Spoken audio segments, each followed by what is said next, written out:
Hi, everyone. Let's look at 6.4 section, Determinants of Matrices. These are kind of fun, at least I think so.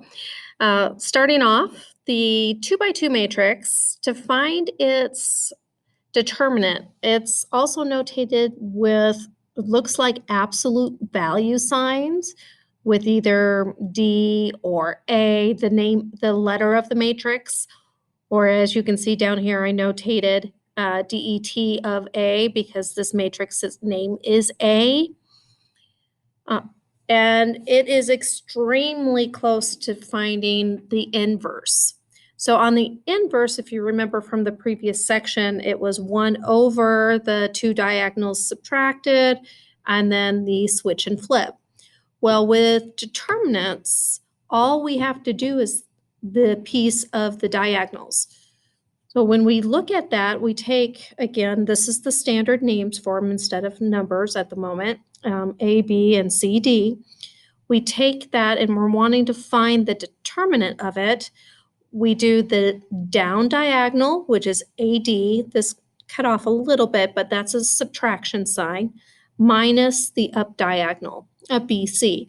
Now notice the difference. These are absolute value signs or like absolute value signs, while this is a matrix with the endpoints. So make sure that you show the difference of those two. They mean different things. And then let's do an example. Looking at example 1, we're evaluating this matrix A and said find, basically evaluate A or find the determinant of A. Well, here's A, matrix A, and what we're going to do is we're going to go downhill minus uphill. That's it. That's all you have to do with a 2x2 for its determinant. So downhill, we multiply those two together, get 18, minus the uphill, which is -6, so it becomes a plus, and we get 24. Therefore, for this 2x2 matrix, its determinant is the number 24. You should get a number out of that.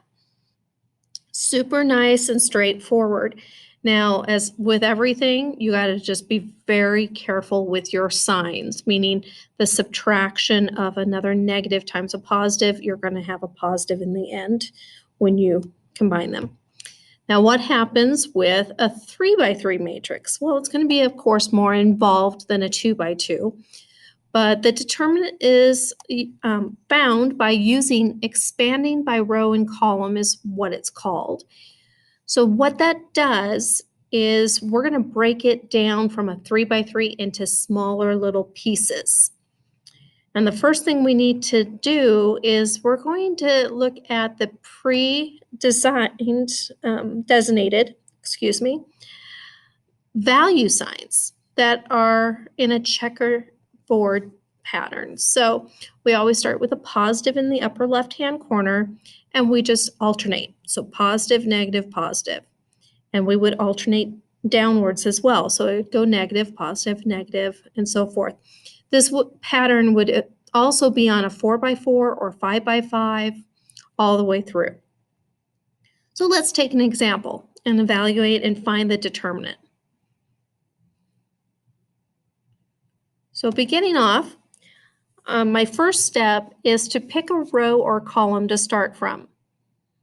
That should say highlighted, sorry, and pick the same row column of the sign matrix.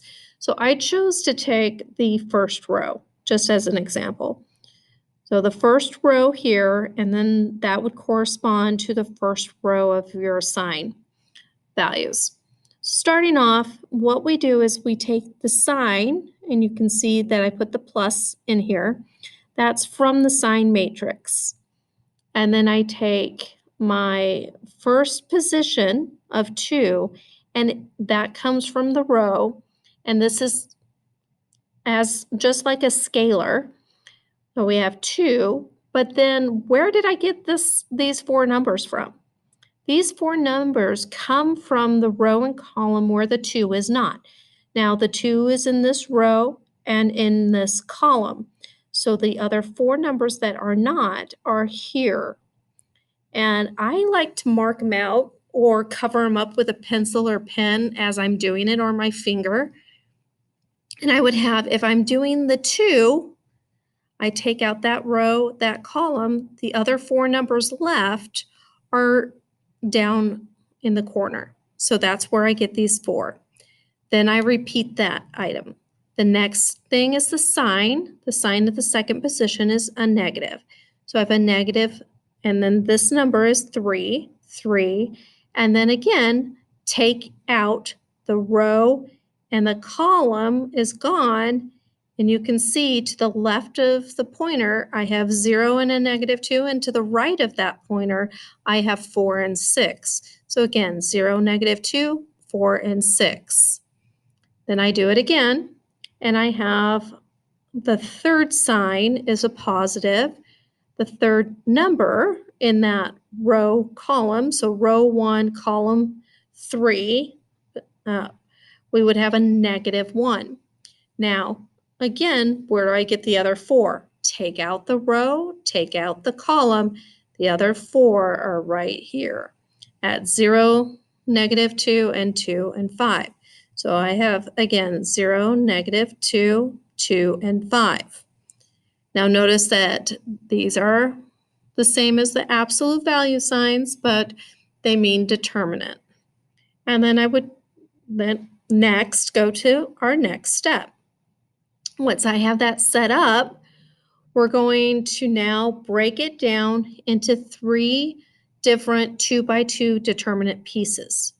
We know how to find the determinant of a 2x2 very quickly. So once these are into its sections, you can see I would have the 2, it's a scalar, and then our 2x2 right here is, again, AD, so downhill minus uphill. So I have 12 minus 20, that becomes a -8. Times it by 2, I get a -16 for the first piece. The second piece, I would have -3 times downhill is 0, because 0 times 6 is 0, minus a -8. And then again, I end up with a -24. And then the last one, as you can see, a -4.